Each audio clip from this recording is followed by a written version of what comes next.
వేదానికి మారుపేరు. అంతగా వేదఘోష వినపడుతుంటుంది మధురై దేవాలయంలో. అంత గొప్ప దేవాలయం. అక్కడ ఉండేటటువంటి అమ్మవారి ఆవిర్భావం మాత్రం ఆవిడ స్వయంభూ క్షేత్రం కాదు, ఒకరు ప్రతిష్ఠ చేసింది కాదు. అమ్మవారు అక్కడికి ఎలా వచ్చింది మరి? మీనాక్షి అమ్మవారు అంటే ఆ ప్రాంతాన్ని మలయధ్వజ పాండ్యన్ అనబడేటటువంటి ఒక రాజుగారు పరిపాలిస్తూ ఉండేవాడు. ఆయనకి సంతానం లేదు.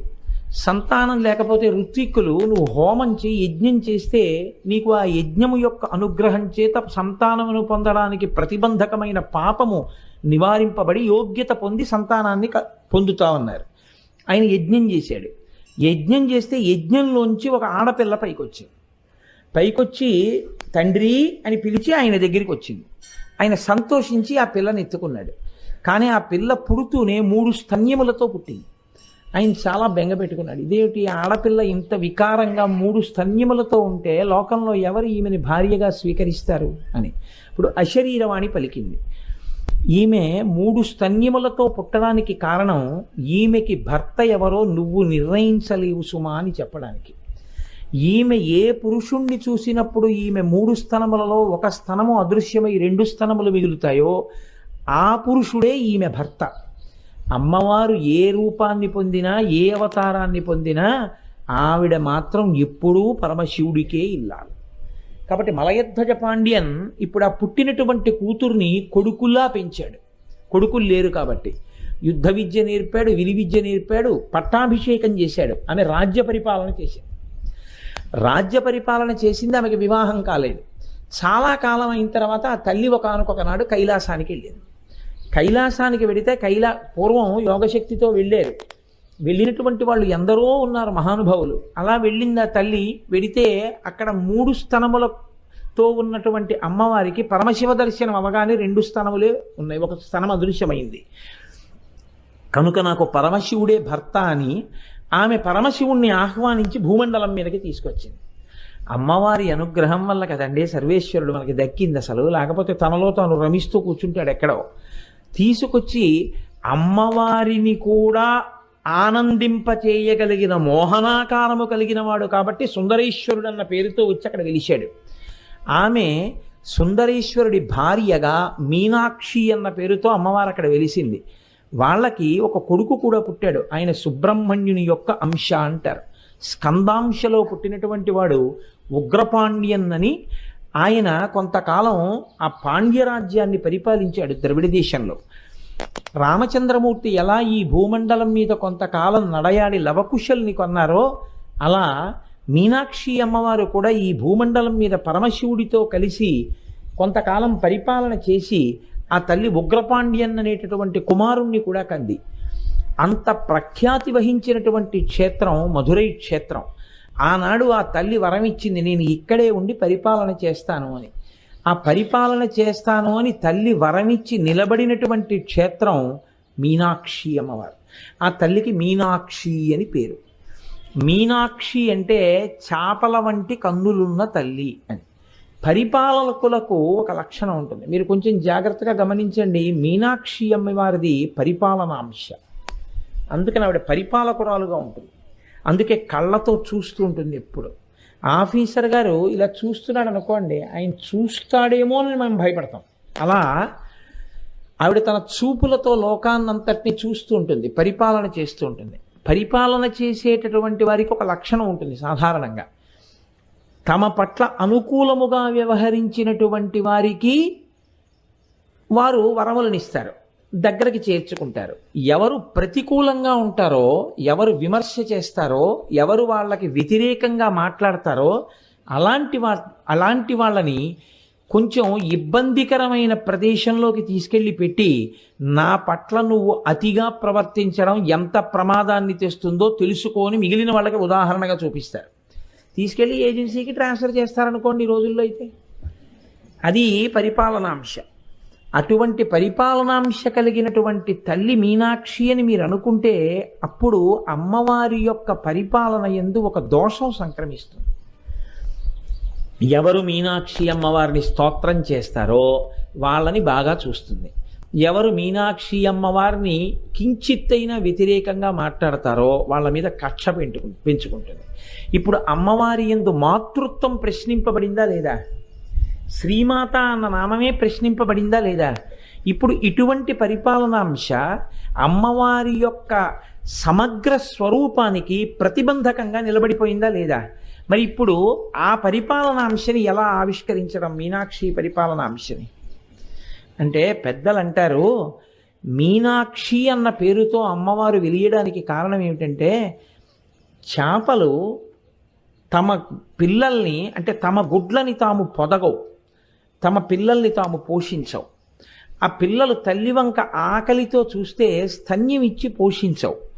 తల్లులు కూడా పిల్లల వంక ప్రేమతో చూస్తాయి. అయ్యో ఆకలిస్తోందా నాన్న అని చూస్తాయి. తల్లి ప్రేమతో చూస్తే చేప పిల్లలకి కడుపు నిండిపోతుంది. చూపులతో పోషించగలిగినటువంటి తత్వం కాబట్టి, చూపులతో ఆవిడ ఇలా చూసి రక్షించగలిగినటువంటి తల్లి కాబట్టి ఆవిడ్ని మీనాక్షి అని పిలుస్తారు. అయితే ఇప్పుడు చూపులతో రక్షించగలిగిన తల్లి బాగుంది, కానీ ఆ చూపులతో రక్షించడం అన్న పరిపాలనాంశలో ఆవిడికి వ్యతిరేకంగా మాట్లాడితే ఇబ్బంది పెడుతుందని మీరు ఇందాక అన్నారు కదా, మరి అది ప్రమాదహేతువు కదా. అంటే ఏం అలా ఉంటే తప్పేమిటని మీరు నన్ను అడగచ్చు. భగవత్ తత్వంలో ఒక గమ్మత్తు ఒకటి ఉంది. భాగవతంలో ధర్మరాజు గారు ఈ విషయాన్ని నారదుడు ధర్మరాజు గారితో మాట్లాడుతూ అంటాడు, కామోత్కంఠత గోపికల్ భయమునన్ కంసుండు వైరక్రియా సామాగ్రిం శిశుపాల ముఖ్య నృపతుల్ సంబంధులై వృష్ణులను ప్రేమన్ మీరలు భక్తి మేము ఇది చక్రింగంటి మెట్లైన నుద్ధామధ్యాన గరిష్ఠులైన హరిచందన్ వచ్చు ధత్రీశ్వర అంటాడు. భగవంతుడి విషయంలో ఉండే లక్షణం ఏమిటంటే కామోత్కంఠత గోపికల్, కామంతో గోపికలు పొందారు. వైరక్రియా సామాగ్రిం శిశుపాల ముఖ్య నృపతులు, వైరంతో శిశుపాలాదులు పొందారు. కాకపోతే ఆ వైరంతో బతకడం అనేటటువంటిది చాలా అసహ్యంగా ఉంటుంది. భక్తితో అమ్మవారిని చేరడం వేరు, వైరంతో చేరడం వేరు. వైరంతోనైనా భగవన్నామాన్ని తలుచుకోవడం, అమ్మవారు మాత్రం ఏదో ఒక రూపంగా నన్ను తలుచుకుంటున్నాడు కదా అని అనుగ్రహిస్తుంది. అలా అనుగ్రహించింది అనుకోండి, అప్పుడు పరిపాలన యందు వైరం చూసే లక్షణం లేదు, ఎలాగో అలా నన్ను తలుచుకున్నాడు కదా అని కారుణ్యం చూపించే పూర్ణ కారుణ్యమూర్తి అవుతుంది. అప్పుడు ఆవిడికి మామూలు అధికారులందరూ ఎలా అయితే తమకు వ్యతిరేకంగా మాట్లాడితే కోపగించి తమ కింద వారిని ఇబ్బంది పెడుతుంటారో అలా ఇబ్బంది పెట్టేటటువంటి లక్షణం కాకుండా, తనకి వ్యతిరేకంగా మాట్లాడిన వారి పట్ల కూడా ఏదో రకంగా నా పేరు ఎత్తాడు కదరా అంతే చాలని రక్షించే తత్వం ఉంటే అప్పుడు ఆమెది పరిపూర్ణమైన మాతృత్వంతో కూడిన స్వరూపం అవుతుంది. మీరు పట్టుకోగలిగారని నేను అనుకుంటున్నాను. అలా ఆవిడ చూసింది అని మీరు ఏమైనా ఉదాహరణ చెప్పగలరా మీనాక్షి తత్వంలో? అప్పుడు నేను చెప్పిన పరిపాలనాంశ పూర్తవుతుంది. అంటే మధురైలో ఒక సంఘటన చెప్తారు పెద్దలు, యథార్థంగా జరిగిన సంఘటన. బ్రిటిష్ గవర్నమెంట్ మన దేశాన్ని పరిపాలిస్తున్న కాలంలో మధురై ప్రాంతాన్ని రోజ్ పీటర్ అనేటటువంటి ఒక కలెక్టర్ పరిపాలిస్తుండేవాడు. ఆ రోజ్ పీటర్ సనాతన ధర్మానికి, సనాతన ధర్మంలో అంతర్భాగమైనటువంటి దేవాలయ వ్యవస్థకి వ్యతిరేకం. కాబట్టి ఆయన మధురైలో పరిపాలిస్తున్నాడు కాబట్టి ఆయన ప్రతిరోజు మీనాక్షి అమ్మవారికి వ్యతిరేకంగా మాట్లాడుతుండేవాడు. అమ్మవారిని చాలా నిందతో ప్రస్తావన చేస్తుండేవాడు. కానీ ఆయనకి అదే పని. ఎందుకంటే మధురైలో తెల్లవారితే వేదం వినపడుతుంది, తెల్లవారితే వచ్చే వాళ్ళందరూ మధురై మీనాక్షి అమ్మవారి దేవాలయం కోసం వస్తారు. కాబట్టి ఆయన ప్రతివాడిని పిలుస్తూ ఉండడం, ప్రతివాడితోటి అమ్మవారిని నింద చేసి మాట్లాడుతూ ఉండడం, ఇలా చాలా కాలం జరిగింది. ఈయన పరిపాలకుడా, ఇలాంటి పరిపాలకులను నియమించగలిగిన పరిపాలకురాలు ఆవిడ పరిపాలకురాలు శ్రీ మహారాజ్ఞి. ఇప్పుడు ఆవిడ సాధారణమైన అధికారులు లాంటిది ఆవిడ కూడా అయ్యుంటే ఆవిడ ఏం చెయ్యాలి? రోజ్ పీటర్ ఆవిడ పట్ల వ్యతిరేకంగా ఇలా ప్రతిరోజు మాట్లాడుతున్నందుకు రోజ్ పీటర్ని ఆవిడ శిక్షించాలి. కానీ ఆవిడ ఏం చేసిందంటే, ఒక రోజున ఇంత కలెక్టర్స్ బంగ్లాలో నిద్రపోతుంటే ఆవిడ ఆయనకి ఉత్తర క్షణంలో స్వప్నమునందు చెప్పింది, కొద్దిసేపట్లో పిడుగు పడపోతోంది ఈ బంగళా మీద, నువ్వు ఈ బంగళా విడిచిపెట్టి దూరంగా వెళ్ళిపోవాలి. అతను వెంటనే మేల్కొని, ఏమిటి నాకు ఇలా అనిపించింది, అమ్మవారు కనపడి నాకు ఇలా చెప్పింది. అతను ఆ అనుభూతిని వదిలిపెట్టలేకపోయాడు. ఇది సత్యమే అనిపించింది. బయటకు వచ్చి చూస్తే మబ్బులు పడుతున్నాయి. ఏమిటి మబ్బులు కూడా పడుతున్నాయి, నాకు ఇలాంటి కల వచ్చింది, ఎందుకైనా మంచిదని అతను ఏం చేశాడంటే బంగళా విడిచిపెట్టి దూరంగా వెళ్ళాడు కారులో. అతను దూరంగా వెళ్ళినటువంటి కొద్దిసేపటికి పిడుగు బంగళా మీద పడి బంగళా అంతా బద్దలైపోయింది. అతను మీనాక్షి అమ్మవారికి మహాభక్తుడై అత్యంత విలువైనటువంటి ఆభరణములను బహూకరించాడు. ఇప్పటికీ మీనాక్షి అమ్మవారి దేవాలయంలో ఆ ఆభరణాలు ఉన్నాయి. ఇప్పుడు చెప్పండి, మీనాక్షి తత్వం ఎంత గొప్పదో మీరు ఆలోచించండి. చాలా తొందరగా ప్రసంగం పూర్తి చేయాలి అనుకునేటటువంటి సమయాల్లో ఒక ఉదాహరణతోటి ఆ అంశాన్ని పరిపూర్ణం చేసేసే ప్రయత్నం చేస్తాం.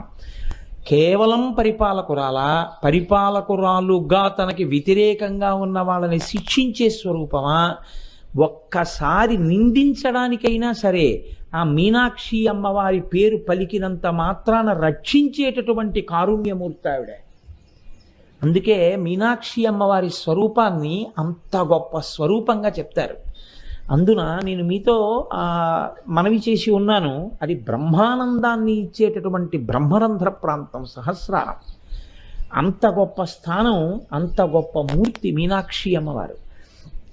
అటువంటి మీనాక్షి అమ్మవారు అంత గొప్ప తల్లి కదా. ఆ తల్లి ఎంత గొప్పదో మీకు మధురై క్షేత్రంలో ఉన్నటువంటి ఒక మూర్తి చెప్పేస్తుందండి.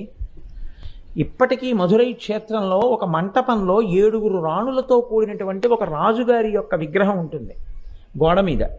దాన్ని తిరుమల నాయకర్ మూర్తి అంటారు. తిరుమల నాయకర్ అని ఆ ప్రాంతాన్ని పరిపాలన చేసిన రాజు 7 రాణులతో కలిసి తన విగ్రహాన్ని చెక్కించుకున్నాడు. రాజు విగ్రహం చెక్కాడు శిల్పి, మిగిలిన 6 రాణుల యొక్క విగ్రహాల్ని చెక్కాడు. కానీ సుమనతీర ఆచార్య అని పేరు ఆయనకి, ఆ శిల్పికి. ఆ సుమనతీర ఆచార్య 6 రాణుల విగ్రహాలు చెక్కిన తర్వాత మహారాజ్ని పట్టమహిషి యొక్క విగ్రహాన్ని చెక్కాడు. అంతా చెక్కిన తర్వాత పట్టమహిషి యొక్క మోకాలి మీద చిన్న పెచ్చు విరిగిపోయింది. ఎంత ప్రయత్నించినా ఇంకా ఆ విగ్రహంలో ఆ మోకాలి మీద ఉన్న ప్రాంతాన్ని అతను దిద్దలేకపోయాడు. రాజుగారు దేవాలయంలోకి వచ్చి ఆ విగ్రహాలు తయారయ్యాయని చూసే సమయం దగ్గరికి వచ్చింది. అతను భయపడిపోయాడు. ఏడుస్తూ మధుర మీనాక్షి అమ్మవారికి అత్యంత ప్రీతిపాత్రుడు, అమ్మవారిని నిరంతరం ధ్యానంలో దర్శించగలిగినటువంటి శక్తి ఉన్నవాడు, అంతటి మహానుభావుడు, త్రికాలవేది, మహాభక్తుడు, అమ్మవారి స్తోత్రములను విశేషంగా చేసినటువంటి వారు. ఆ రాజుగారి మంత్రి, తిరుమల నాయకర్ మంత్రి నీలకంఠ దీక్షితులను ఉన్నారు. ఆయన దగ్గరికి వెళ్ళి అడిగాడు, అయ్యా నేను రాజుగారి పట్టమహిషి విగ్రహాన్ని చెక్కాను, నా ప్రారంధమేమో మోచిప్ప మీద ఉన్నటువంటి చిన్న ముక్క తుళ్ళిపోయింది, ఆ విగ్రహం నేను ఎంత ప్రయత్నించినా మోకాలు సరిగ్గా అవ్వట్లేదు, ఏం చెయ్యని రాజుగారు వచ్చే రోజు దగ్గరికి వచ్చేసిందని అడిగాడు. ఆయన కళ్ళు మూసుకుని మీనాక్షి అమ్మవారిని ధ్యానం చేశారు.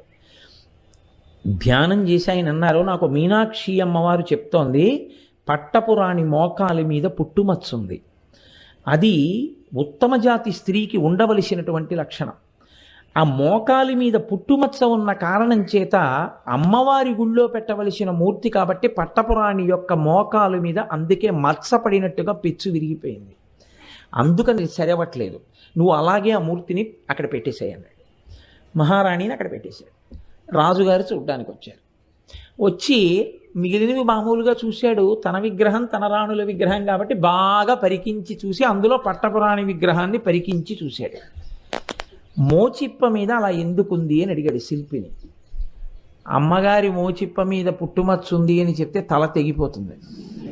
అందుకని ఆయన భయపడి ఈ మాట చెప్పలేక రాజుగారితోటి, నీలకంఠ దీక్షితుల వారు నాతో ఈ మాట చెప్పారు, పట్టపురాణి గారి మోకాలు మీద పుట్టుమచ్చ ఉందని, అందుకని అలా చెక్కానన్నాడు. వెంటనే రాజు ఇంటికి వెళ్ళిపోయాడు. ఇది నీలకంఠ దీక్షితుల వారికి తెలియదు. ఆయన ఇంట్లో పూజ చేస్తున్నారు మీనాక్షి అమ్మవారికి. ఆయన ధ్యానమునందు లోపల అనుభవిస్తూ ఉండేవారు ఆ తల్లి యొక్క దర్శనాన్ని. నీరాజనం ఇచ్చేటటువంటి సమయం వచ్చింది. రాజు అంతఃపురానికి వెళ్ళి భటుల్ని పిలిచి ఉత్తర క్షణంలో మంత్రిని బంధించి తీసుకురండి అన్నాడు. భటులు వెళ్ళి మిమ్మల్ని బంధించి తీసుకురమ్మన్నారు రాజుగారు, కబురు వచ్చిందన్నారు. ఈ మాట పూజామందిరంలో ఉన్నటువంటి నీలకంఠ దీక్షితుల వారికి చెప్పారు. ఆయన, నేను మంత్రిని, రాజు నన్ను బంధించమని ఎందుకంటాడు అని అంతర్ముఖులై చూశారు. తను పట్టపురాణి మోకాలి మీద పుట్టుమచ్చ ఉందన్న విషయాన్ని చూశాడన్న దుగ్ధరాజులో బయలుదేరింది. ఏ కన్నులతో చూశాడో ఆ కళ్ళు కాల్చెయ్యాలని పిలిపించాడు. కాబట్టి ఆయన అనుకున్నారు, నేను ఎలా చూశానో రాజు చెప్పినా నమ్మలేడు. ఎందుకంటే ఇప్పుడు కళ్ళు మూసుకుపోయి ఉన్నాడు. రాజు శిక్ష వేసే కన్నా నేను అమ్మవారి అనుగ్రహంగా శిక్ష అనుభవిస్తానని నీరాజనవిస్తున్నటువంటి కర్పూరాన్ని తీసి తన కనురెప్పల మీద పెట్టుకున్నాడు. ఆయనకి చల్లగా అనిపించింది, కానీ ఆయన 2 నేత్రాలు కాలిపోయాయి. కాలిపోయిన తర్వాత ఆయన బయటికి వచ్చి భటులతో అన్నారు, రాజు ఏం చేద్దామని నన్ను పిలిచాడో అది నేనే చేసేసుకున్నానని చెప్పండి, నా కళ్ళు కాలిపోయాయని చెప్పారు. వీళ్ళు వెళ్ళి రాజుగారితో చెప్పారు. రాజు తల్లడిల్లిపోయాడు. అప్పటికంటే కోపం వచ్చింది, కానీ నేను కళ్ళు కాలుద్దామనుకున్నానన్న విషయాన్ని కూడా తెలుసుకున్నాడు. అంటే ఇది ఎలా తెలుసుకున్నాడో, నా భార్య మోచిప్ప మీద పుట్టుమచ్చను అలా తెలుసుకున్నాడు తప్ప. మహానుభావుడు, మహాభక్తుడు మీనాక్షి అమ్మవారికి. ఆయన కర్మ కాలిందా తప్పు పనులు చేయడానికి? ఎంత పొరపాటు చేశానని పరిగెత్తుకుంటూ మంత్రి గారి గృహానికి వచ్చాడు. వచ్చి నా వల్ల అపరాధం జరిగిపోయింది, మీరు ఎలా చూడగలిగారన్నది నేను తెలుసుకోలేకపోయాను అంటే అప్పుడు నీలకంఠ దీక్షితర్ చెప్పారు, నాకు ధ్యానంలో అమ్మవారు చెప్పింది పట్టపురాణి మోకాలు మీద పుట్టుమచ్చుందని, అందుకని నేను శిల్పిని ఆదేశించాను అలా ఉంచమని. కానీ నువ్వు నన్ను తప్పర్థం చేసుకున్నావు రాజా, నా కళ్ళు కాల్చేసుకున్నాను అన్నారు. అంటే రాజు మంత్రి కాళ్ళ మీద పడి, మీరు మళ్ళీ కన్నులు తెప్పించుకుని వెలుతురు చూడవలసింది, మీరు నా మాట మేరకు కళ్ళు కాల్చుకున్నారో నేను ఈ పాపంతో కాలిపోకముందే అమ్మవారిని ప్రార్థించి కన్నులు పొందండి అన్నారు. అప్పుడు ఆయన ఆనందసాగర స్తవం చేశాడు నీలకంఠ దీక్షితుడు. ఆనందసాగర స్తవం సగం ప్రపత్తి, సగం అమ్మవారి యొక్క వర్ణన, సౌందర్యలహరిలాగా. ఆ ఆనందసాగర స్తవం చేసేటప్పుడు పాదాల దగ్గరికి వచ్చింది, అమ్మవారి దగ్గరికి. అప్పటి వరకు ఆయన చెప్తున్నారు, రాస్తున్నారు. పాదాల దగ్గరకు వచ్చిన తర్వాత ఆయనకి కన్నులు లేవు, నోటితో చెప్పుకెళ్ళిపోతున్నారు. ఆయన చెప్తూ ఆ శ్లోకంలో అన్నారు, అమ్మా నీవు చాలా గొప్పదానివి, కానీ బిడ్డడు కదా అని నువ్వు నీ పాదములను తీసుకొచ్చి నా ఎదురుగుండా పెట్టి చూడు అన్నా నేను చూడలేనమ్మా, నా కళ్ళు కాలిపోయాయి అన్నారు. అనగానే ఆయనకి కళ్ళు వచ్చేసి, అమ్మవారు కళ్ళు ఇచ్చేసి. మధుర మీనాక్షి అమ్మవారు ఎంత గొప్ప స్వరూపమో చెప్పగలిగినటువంటి ఒక సాక్ష్యంగా ఇప్పటికీ మధురైలో మీకు లోపలికి వెడితే ఆ తిరుమల నాయకర్ రాజుగారు ఆయన 7 భార్యల విగ్రహాలు పట్టమహిషి మోకాలు మీద పెచ్చుడిపోయి ఇప్పటికి కూడా కనపడుతుంది. నీలకంఠ దీక్షితర్ అంత వైభవాన్ని పొందారు. అమ్మవారి యొక్క గొప్పతనం ఇంత గొప్పదైతే మరి ఎందుకు సౌందర్యలహరిలో లేదండి? అసలు అక్కడ కదా నేను ఎత్తుకున్నాను. అసలు నేను మొదలుపెట్టింది అది మొదలుపెట్టి మధురై వైభవ ప్రస్తావనలోకి నేను వచ్చాను. అంత గొప్ప మీనాక్షి స్వరూపమే, జగములను పరిపాలించేటటువంటి తల్లే, అంతటి కారుణ్యమూర్తే. మరి అటువంటి పూర్వకాలంలో మధురైలో ఇంకో పరీక్ష కూడా ఉండేది. మధురైలో కోనేరు ఉండేది ఎదురుగుండా, అది దేవేంద్రుడు అక్కడ కమలములను ప్రతిష్ఠ చేశాడు అంటారు. ఇప్పుడు దాంట్లో తామరలు లేవనుకోండి. పూర్వం ఎవరైనా పుస్తకాలు రాస్తే పుస్తకం తప్పుగా కానీ రచన చేసేస్తే కొన్ని వేల మందిని పాడు చేసేస్తుంది. మాట పుస్తకం మీరు ఒక్కటి గుర్తుపెట్టుకోండి, ఈ రెండంతంత గొప్పవి లేవు, ఈ రెండంత ప్రమాదకరమైనవి లేవు.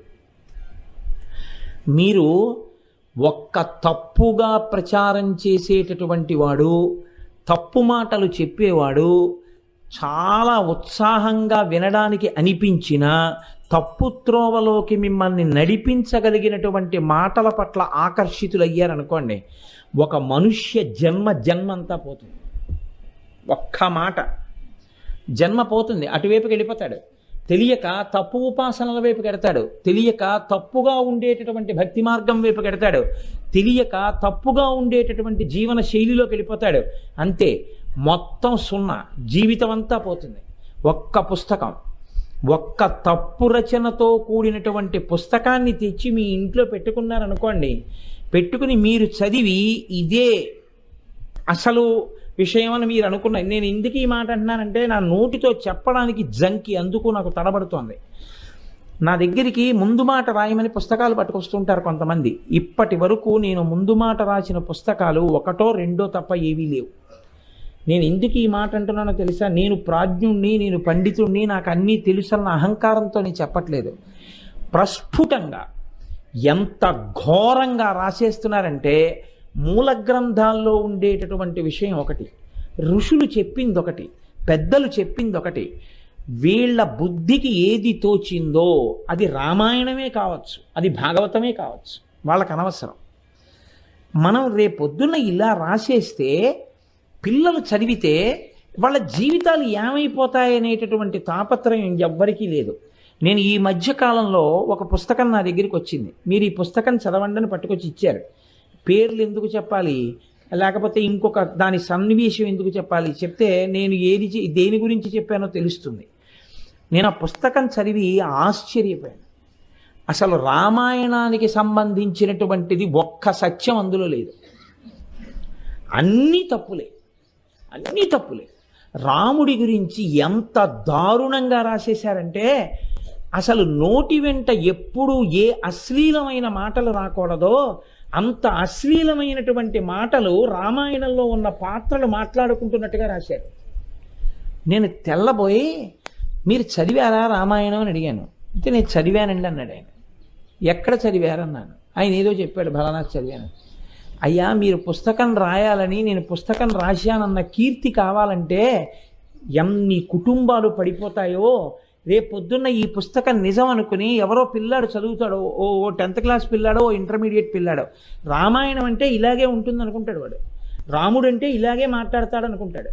సీతమ్మ అంటే ఇలాగే మాట్లాడుతుంది అనుకుంటాడు. వాడికి ఏం తెలుస్తుంది? ఎంతమంది తలకొట్టుకుంటే వాళ్ళకి అసలు విషయం మళ్ళీ సుబోధకం అవుతుంది. అత్యంత ప్రమాదకరం. పుస్తకాన్ని ఎవడిష్టం వచ్చినట్టు వాడు రాసి విడిచిపెట్టడం. పరమాచార్య స్వామి వారి శరీరంతో ఉన్న రోజుల్లో మహానుభావుడు గుండెలు బాదుకుని ఇచ్చారు. కుండలిని యోగం మీద పుస్తకాలు రాసేయద్దు, కుండలిని యోగాల గురించి బహిరంగ వేదికల మీద ఉపన్యాసాలు చెప్పవద్దు, అలా చెప్పకూడదు అని. మహాత్ములైన వారు వాళ్ళకి తెలుసు ఏది ఎక్కడి వరకు చెయ్యాలో, ఏది ఎంతవరకు చూడాలో. మన ఇంట్లో ఉన్నటువంటి కుటుంబ సభ్యుడే మనం ఇచ్చిన డబ్బుతోటే డాక్టర్ గారు వాడికి ఆపరేషన్ చేస్తారు. కానీ ఆపరేషన్ చేసేటప్పుడు డాక్టర్ గారు కూడా ఒక్క కాంపౌండర్నో ఒక్క నర్సునో పట్టుకుని ఆపరేషన్ థియేటర్లోకి వెళ్ళి ఆపరేషన్ చేస్తారు తప్ప, మా నాన్నగారు కదండి, మా అమ్మగారు కదండి, మేము చూస్తూ ఉండగా మీరు ఆపరేషన్ చెయ్యండి అని అడిగితే చేస్తారా? ఎంత గోప్యం పాటిస్తాడు ఒక డాక్టరు. ఏవి ఎంతవరకు అవసరమో అంతవరకు పుస్తకాల్లో రాయాలి, ఏవి ఎంతవరకు అవసరమో అంతవరకే వేదికల మీద చెప్పాలి తప్ప, అంతక మించి ఏవి పడితే అవి నువ్వు రాసేస్తే ఆ స్థాయి లేని వాడు చదివితే ఉపద్రవానికి ఎడుతుంది. గురు శిష్య సంప్రదాయంలోకి వచ్చిన తరువాత, నీకు శిష్యుడైన తర్వాత యోగ్యతలను బట్టి ఉపాసన క్రమాన్ని పెంచి మాట్లాడు తప్ప, బహిరంగ వేదికల మీద మాట్లాడేటప్పుడు చాలా లోతైన విషయాల్ని ప్రస్తావన చెయ్యకు. అది తేలికనుకుని అటువైపుకి వెళ్ళి పాడైపోతారు. అలాంటి పనులు చెయ్యవద్దని చెప్పేవారు పరమాచార్య స్వామి. మహాత్ములు అంత విశాల హృదయంతో ఆలోచిస్తారు. అందుకే పూర్వం రాచరికం చేసిన ప్రభువులు పుస్తకాన్ని రచన చేస్తే ఆ పుస్తకాన్ని అందరూ చదవడానికి అది యోగ్యమా కాదా అంటే అది నిర్ణయం అయితే తప్ప ఆ పుస్తకాన్ని అందరూ చదవడానికి వీలుగా దాని ప్రతులు తయారు చేయనిచ్చేవారు కాదు. దానికి పరీక్ష ఏమిటంటే, మధురైలో మీనాక్షి అమ్మవారి దేవాలయానికి తీసుకెళ్లేవారు. సరస్వతి కోనేరు అని అమ్మవారి కోవెల్లో కోనేరు. ఆ కోవెల్లో పుస్తకం పడేసేవారు. పడేస్తే ఆ పుస్తకం లోకానికి పనికొచ్చేదే, అయితే పైకి తేలేది ఆ పుస్తకం, కాగితాలు తడవకుండా. తాళపత్ర గ్రంథాలు ఆ రోజుల్లో పైకి తేలేవి. తేలితే పల్లకీలో పెట్టి ఊరేగించి అమ్మవారి పాదాల దగ్గర పెట్టి తీసుకొచ్చేవాడు. తీసుకొచ్చి దాని ప్రతులు ప్రభువు రాయించి ప్రజలందరికీ అందేట్టు చేసేవాడు. ఆ పుస్తకం నీటిలో మునిగిపోతే రాసినవాడు కూడా ఓ నమస్కారం పెట్టి, బుద్ధిహీనుండై రాశాను, ఈసారి నా బుద్ధి సరిగా ఉండి మంచి పుస్తకము రాయుదునుగాక అని చెప్పి వెళ్ళిపోయేవాడు. అంత జాగ్రత్త తీసుకుని లోకంలో ఏ విషయం అందాలో నిర్ణయం చేసి సారస్వతాన్ని కాపాడిన తల్లి మీనాక్షి. అంత గొప్ప కోనేరు ఆ కోవెల్లో ఉండేది. అటువంటి మీనాక్షి తత్వం, అంత గొప్ప మీనాక్షి స్వరూపం. మీనాక్షి అంటే ఎప్పటి విషయాలో కాదండి. మీతో నేను ఒక విషయం మనవి చేస్తాను. శృంగగిరి పీఠానికి ఉగ్ర నరసింహ భారతీ స్వామి వారిని ఆయన పీఠాధిపత్యం వహించారు. 20వ ఏట సన్యాసం తీసుకుని పీఠాధిపత్యానికి వెళ్ళారు. ఆయన ఎంత ఉగ్రమైన తపస్సు చేశారంటే ఆయన కొంతకాలం కాయగూర ముక్క తినేవారు. ఆ తర్వాత కాకరకాయ మాత్రమే తిని రోజుకి 20 గంటలు తపస్సు చేశారు. చేస్తే అణిమాది సిద్ధులన్నీ ఆయనకి పాదాక్రాంతమయ్యాయి. అంతటి మహానుభావుడైనటువంటి ఉగ్రనరసింహ భారతి ఒకసారి మధురై క్షేత్రానికి వచ్చారు దర్శనానికి. ఆయన అర్చకుల వంక చూసి, నేను మీనాక్షి అమ్మవారిని అర్చన చేస్తాను, లోపలికి వచ్చన్నారు. అంటే అర్చకులు అన్నారు, మేము చెయ్యాలి తప్ప మీరు లోపలికి రావడానికి వీల్లేదన్నారు. అంటే ఆయన ఒక శిష్యుణ్ణి పిలిచి ఓ కొబ్బరికాయ ఇమ్మన్నారు. అని చేత్తో కొబ్బరికాయ పట్టుకుని ఆయన మంత్రాలు జపం చేశారు. చేస్తే అమ్మవారిలో ఉండేటటువంటి జీవకళలన్నీ కొబ్బరికాయలోకి వెళ్ళిపోయాయి. ఆయన ఆ కొబ్బరికాయ పట్టుకుని తన విడిదికి వెళ్ళిపోయారు. వెళ్ళిపోయి ఆ కొబ్బరికాయని తీసుకెళ్ళి ఆసనం మీద పెట్టి పూజ చేస్తున్నారు. అర్చకులు లోపలికి వెళ్ళి అమ్మవారి మూర్తి వంక చూశారు. జీవకళ నశించిపోయి అమ్మవారు వెలవెలపోయింది మూర్తి. అప్పుడు వాళ్ళు భయపడి, మహానుభావులు, నేను ఇది నిన్నటి రోజున మీతో ప్రస్తావన చేసింది, వాళ్ళు మహాలక్ష్మి సంపన్నులంటే వాళ్ళు ఈశ్వర తేజస్సును కూడా తీసుకోగలరు, అంతటి శక్తివంతులు. అటువంటి మహాపురుషులకు ఆలవాలం ఈ భూమి. ఆయన విడిదికి వెళ్ళి ప్రార్థన చేశారు, అయ్యా మా బుద్ధి గడ్డి తిని మిమ్మల్ని లోపలికి రావద్దన్నాం, మీరు వచ్చి లోపల అమ్మవారిని పూజ చెయ్యండి, కానీ మా యందు అనుగ్రహించి మీరు మళ్ళీ వచ్చి అమ్మవారిలోకి ఆ కళని ప్రవేశపెట్టేసేయండి అని అడిగారు. ఉగ్రనరసింహభారతి అంతటి దయామయుడు కనుక ఆయన మళ్ళీ దేవాలయంలోకి వెళ్ళి కొబ్బరికాయలోకి తీసేసినటువంటి కళల్ని అమ్మవారిలోకి ప్రవేశపెట్టేశారు. అంతటి మహానుభావుడు. ఇంతమందితో అనుబంధం ఉన్నటువంటి క్షేత్రం ఆ మధురై. నేను ఇలా వ్యక్తుల గురించిన విషయాలతో కూడినటువంటి సమాహారాన్ని మీ ముందు విజ్ఞాపన చేస్తూ వెడితే దానికి ఎంతటికీ అంతు దొరకదు. నేను ఏ ప్రశ్నతో మొదలెట్టానో దాన్ని నేను స్పృశించలేదు ఇప్పటికీ కదా. నేను ఎందుకు లేదు లలితా సహస్రంలో మీనాక్షి దగ్గర ఎత్తుకున్నాను. నేను అన్నానా ఎందుకు లేదో? నేను ఇప్పటివరకు అనలేదు. ఏ కారణం చేత లలితా సహస్రనామ స్తోత్రంలో ఈ నామం లేదు, లేకపోతే ఈ నామానికి తుల్యమైన నామం ఒకటి మాత్రం ఉంది, వక్త్రలక్ష్మీ పరివాహ చలన్మీ నాభలోచన. అలా ఎందుకు? కామాక్షి దగ్గర నుంచి శారదా వరకు అనేక నామాలు చెప్పిన వారు మీనాక్షి నామాన్ని వక్త్రలక్ష్మీ పరివాహ చలన్మీ నాభలోచన అని ఎందుకు అనాలి? అంటే అమ్మవారి ముఖమనేటటువంటి దీప్తి కాంతి సరోవరంలో అమ్మవారి 2 కన్నులు 2 చేప పిల్లలలా ఉన్నాయి. అంటే మీనాక్షియేగా చేపలంటే. అలా అని బదులు మీనాక్షి అని 3 అక్షరాలతో అంటే పోతుందిగా. మీనాక్షికి అంత పెద్ద సమాసం వేసి పిలవడం ఎందుకు? అలా పిలిచి అసలు మీనాక్షి అన్న పేరు వదిలేయడం ఎందుకు? అప్పుడు ఎవరైనా తెలుసుకోలేకపోతే అయ్యో మీనాక్షి నామం లేదు, మీనాక్షి నామం లేదని బెంగెట్టుకోరు. అలా ఎందుకు వదిలేశాడు వ్యాస భగవానుడు? పోని శంకరాచార్యులు వారి సౌందర్యలహరిలో ఆయన ఎక్కడ ప్రత్యక్షంగా మీనాక్షి అనలేదు, ఆయన పరోక్షంగా ప్రస్తావన చేశారు. ఎందుకు అనలేదు ఇద్దరూ కూడా? ఇద్దరు తిన్నగా మీనాక్షి అని ఎందుకు పిలవలేదు? మీరు ఊహించగలరా? దాని వెనక ఒక పరమ పవిత్రమైనటువంటి లక్షణం ఒకటి ఉంది. మీరు గమనించండి, గోపాలకృష్ణ గారు ఎన్నో మార్లు ప్రతిరోజు నేను వచ్చే ముందు మాట్లాడతారు. నాతో నిన్న మాట్లాడుతూ కోటేశ్వరరావు గారు రేపు ఇంకో 50 టోకెన్లు ఇమ్మన్నారని అనడం మీరు ఎప్పుడైనా విన్నారా? కోటేశ్వరరావు గారు 50 టోకెన్లు ఎక్కువ ఇమ్మన్నారు అని ఆయన ఎప్పుడైనా నా పేరుతో మాట్లాడారా? ఆయన నా పేరుతో మాట్లాడరు ఎప్పుడు. ఎందుకు? నేను నా పేరు లేదా? నన్ను పేరుతో పిలిచేవాళ్ళు లేరా? ఎందరో ఉన్నారు. నేను ఆఫీస్కి వెడితే కోటేశ్వరరావు అని పిలుస్తారు నన్ను. ఎందరో నాకు కనబడితే కోటేశ్వరరావు బాగున్నారా అండి అని అడుగుతారు. మరి గోపాలకృష్ణ గారు ఎందుకంటారు నన్ను కోటేశ్వరరావు చెప్పారని? కోటేశ్వరరావు చెప్పారండి 50 పాసులు ఎక్కువ ఇస్తున్నాం, లేకపోతే కోటేశ్వరరావు ఇంకా రాలేదేమిటి అనొచ్చు కదా. కోటేశ్వరరావు గారిని వేదిక మీదకి రావాల్సిందిగా కోరుతున్నాను అనొచ్చు కదా. అలా అంటే అందులో ఏమైనా తప్పు ఉందండి? ఏమీ లేదు. కానీ ఆయన అనరు. ఎప్పుడైనా అలా అన్న సన్నివేశం ఉందా ఆయన నోటి వెంట? లేదు. ఎందుకు ఉండదో తెలుసా? ఆయన హృదయాంతరాళముల యందు నా పట్ల ఏర్పడిపోయిన భక్తికి పరాకాష్ఠ నా పేరు ఉచ్చరించారు. గురువుగారు అంటారు అంతే.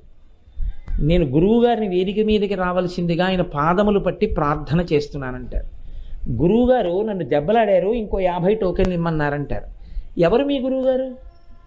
పేరు చెప్పండి మాకు తెలుస్తుంది కదా అని మీరు ఎప్పుడైనా అడిగారా? మీరు అడగరు. మీరు అడగరు. ఆయన నా పేరు ఉచ్చరించారు. ఎందుకు ఉచ్చరించారు అంటే ఆయనకి ఏర్పడిపోయిన భక్తి చేత ఆయనకి నన్ను పేరుతో పిలిస్తే నా పట్ల ఏదో అపచారం చేసినంత భావన ఉంటుంది. ఇది ఎక్కడి వరకు వెళ్ళిపోతుందో తెలుసా అండి? ఎవరైనా ఒకవేళ ఇంకా కొన్నాళ్ళు ఆయన ఇలాగే నా మీద ఆరాధన పెంచేసుకున్నారనుకోండి, ఎవరైనా వచ్చి కోటేశ్వరరావు కనపడ్డారండి, వస్తున్నానని చెప్పమన్నారు, మీతోటి కోటేశ్వరరావు వస్తున్నారేంటి, గురువుగారు వస్తున్నారని చెప్పలేవా అంటే మనసులో అంత బాధ కలుగుతుంది. అంటే అది ఎక్కడి నుంచి వస్తుందంటే ప్రీతి, పెంచుకున్నటువంటి ప్రీతి, పెంచుకున్నటువంటి భక్తి, అపారమైనటువంటి ప్రేమ పొంగిపోతే అరే రే ఆయన్ని మనం కోటేశ్వరరావు అండమా అంటే కోటేశ్వరరావు గారు గొప్పవాడా, కోటేశ్వరరావు ఆయన గుండెల్లో గొప్పవాడా? ఆయన గుండెల్లో కోటేశ్వరరావు గొప్పవాడు కాబట్టి కోటేశ్వరరావు అన్న పేరు పోయింది, ఆ గుండెల్లో పోయి ఏదయింది, గురువుగారు అయింది. ఎక్కడెక్కడ మీరు ఎదిగిపోతారో అక్కడక్కడ పేరు పోతుంది. భార్య భర్తను ఎప్పుడైనా పేరు పెట్టి పిలుస్తుందా? వాళ్ళిద్దరూ ఒక్కటే కదా, ఏమండి అని ఎందుకు పిలుస్తుంది? ఒక గౌరవం, అపారమైన గౌరవం. నేను ఆయన పేరు చెప్పడమా? భర్త పేరు కానీ, కొడుకు తండ్రి పేరు కానీ, శిష్యుడు గురువు పేరు కానీ ఎప్పుడు ఉచ్చరించారు. అది లోకంలో మర్యాద. పరమాచార్య ఒకానొక సందర్భంలో ఇది జరిగింది. పరమాచార్యుల వారి యొక్క సన్నిధానంలో ఒక పిల్లవాడిని మీ నాన్నగారి పేరు ఏమిటని అడిగారు ఎవరో. వెంటనే పరమాచార్య అన్నారు, తప్పు, అలా అనకూడదు. ఏమన్నారు? తండ్రి పేరు కొడుకు చెప్పకూడదు, ఇప్పుడు నాన్నగారనే అనాలి, మా నాన్నగారు అనాలి అంతే. అంతేగాని మా అదేంటి కోటేశ్వరరావు వచ్చేస్తున్నారండి అని కొడుకు, భర్త పేరు పెట్టి ఏదో మా వెంకట్రావు వచ్చేస్తున్నారండి అని భార్య అందనుకోండి, ఇంకేమిటి గౌరవం? నీకు ప్రేమ పండిపోతే కొన్ని పేర్లు నువ్వు పలకలేవు, ఆ అనుబంధాలు అంతే. ఇంకా అవి పేర్లు పెట్టి పిలిచేవి కావు. ఆ ప్రేమ అలా ఉంటుందని మనం నమ్ముతాం. అలా నమ్మిన చోట అలా లేదనుకోండి, మనకు అదోలా అనిపిస్తుంది. మీకు అంతవరకు ఎందుకు, మీరు నిజాయితీతో గుండెలు మీద చెయ్యేసుకు చెప్పండి, నేను అన్నానని కాదు.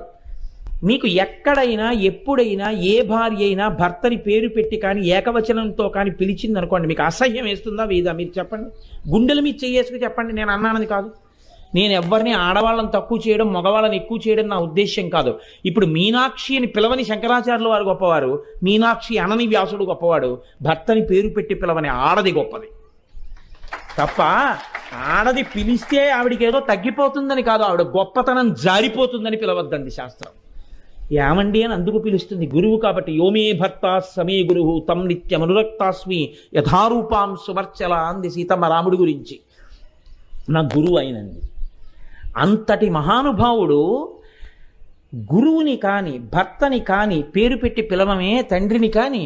అటువంటిది ఇంత గొప్ప స్వరూపం అమ్మవారి స్వరూపాల్లో పతాక స్థాయిలో ఉన్నటువంటి స్వరూపం. అందుకే కామాక్షి అమ్మవారిని కామాక్షి అని శంకరాచార్యుల వారు పిలవలేదు. కొణత్ కాంచీదామాకరిక లభ కుంభస్తననత పరీక్షీణా మధ్యే పరిణత శరచంద్రవదన అంటూ వర్ణన చేసి ధ్యానానికి వదిలేశారు తప్ప కామాక్షి అని అనలేదు. ఎందుకనలేదు అంటే ఆయన ప్రాణం. నాకు మా అమ్మ మీద పిచ్చి గౌరవం, సుశీల అని నేను అనగలనా? మా అమ్మ మీద ప్రేమ కదా అని నేను సుశీల అని మా అమ్మని ఎప్పుడు నేను పిలవను కదా. అమ్మ అమ్మ అనే పిలుస్తాను. అమ్మ అన్న పిలుపు కన్నా పెద్ద పిలుపు లోకంలో ఇంకోటి లేదు. అందుకని శ్రీమాత తోటే మొదలెట్టాలి. శ్రీమాత అని మొదలుపెట్టి పేర్లు చెప్పినా అమ్మో మీనాక్షి అని నా నోటితో అనేయడమే ఆ తల్లిని. అంత గొప్ప తల్లి ఆవిడ పేరు అనడమా నేను? అందుకని అనలేదు. అనకుండా ఆవిడ పేరు అనకపోతే పూర్ణత్వం లేదు, అంటే ఆవిడ గౌరవాన్ని నిలబెట్టినట్టు కాదు. కాబట్టి అన్నారా అనలేదా? అన్నారు అనలేదు, అన్నారు అనలేదు. కాబట్టి ఇప్పుడు మీరు ధ్యానం చేస్తే ఆ గౌరవం బయటకు వస్తుంది. ఇప్పుడు శంకరాచార్యుల వారు ఎంత గొప్పవారో, వ్యాసుడు ఎంత గొప్పవాడో మీకు అర్థమవుతుంది. అందుకని వ్యాసుడు మీనాక్షి అనకుండా వక్త్రలక్ష్మీ పరివాహ చలన్మీ నాభలోచన అన్నాడు. మహానుభావులైనటువంటి శంకర భగవత్పాదాచార్య స్వామి వారు ఆవిడ గురించి చెప్తూ తవాపర్ణే కర్ణే జపనయనపై శూన్యచకితాః నిలీయంతే తోయే నియతమనిమేషాశపరిక ఇయంచ శ్రీర్బద్ధచ్చదపుత కవాటంకువలయం జహాతి ప్రత్యూషే నిశచ విఘటయ్య ప్రవిశతి అన్నారు. సౌందర్యలహరి చేస్తూ ఎక్కడ ఆయన మీనాక్షి అనలేదు. అనకుండా ఆవిడ మీనాక్షి అని చెప్పారు. ఎలా చెప్పారు అంటే తవాపర్ణే కర్ణే జపనయనపై శూన్యచకితాః నిలీయంతే తోయే నియతమనిమేషాశపరిక.